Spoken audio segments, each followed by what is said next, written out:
بہرحال بھائی نے ایک سوال کیا، اہم سوال، کہ اگر سرکت جن اور شیاطین انسانی جسم میں داخل ہو جائے تو کیسے نکالے؟ تو یاد رکھیے اس کے لیے قرآن کی تلاوت کرے، جیسا رب العزت نے فرمایا وَنُنَزِّلُ مِنَ الْقُرْآنِ مَا هُوَ شِفَاءٌ وَرَحْمَةٌ لِلْمُؤْمِنِينَ، کہ قرآن کو ہم نے مومنین کے لیے نزول کیا اور یہ شفا اور رحمت ہے، تو لہٰذا اس کی تلاوت کرے.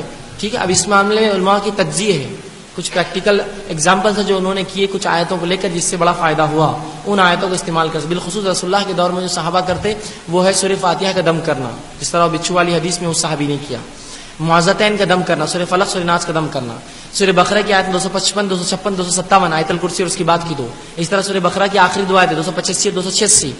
ٹھیک ہے. تو یہ آیتوں کو آپ ایک ترتیب میں جو ہے تلاوت کر سکتے ہیں. معوذتین، سورہ اخلاص، یہ سب آپ ملا کر اس پر دم کر سکتے ہیں. جب آپ ایسے شخص کو پائیں گے، جب پڑھیں گے تو وہ بہت تکلیف میں ہوں گا، جب آپ پڑھیں گے وہ چلائیں گا، تو آپ اس کے چلانے کا وہ نہ کریں، بلکہ اس کو پڑھے. ہو سکتا ہے کان بند کرے تو کان میں سے ہارٹ اٹیک کان میں پڑے.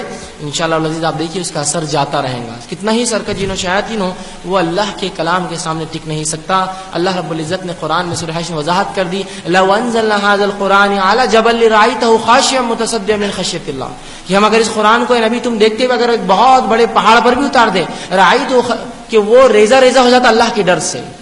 تو یہ پہاڑ جو سب سے بلند اور بالا اور مضبوط ہوتے، یہ بھی اللہ کے ڈر سے ریزہ ہو جاتا اللہ کے کلام سے.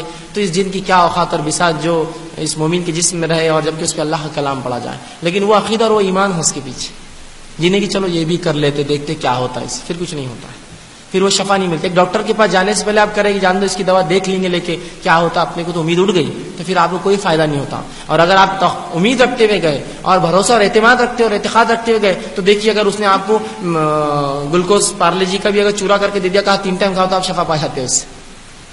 وہ اعتقاد اصل ہے. بھروسہ کیجیے اب اللہ کے کلام پر، دیکھیے پھر اس کا اثر. اللہ کا کلام اثر کرتا ہے. اور بہت سے لوگ مالج ہوتے ہیں جو علاج بھی کرتے ہیں، ان سے آپ رجوع کر سکتے ہیں جو کتاب و سنت کے مطابق علاج کرتے ہیں.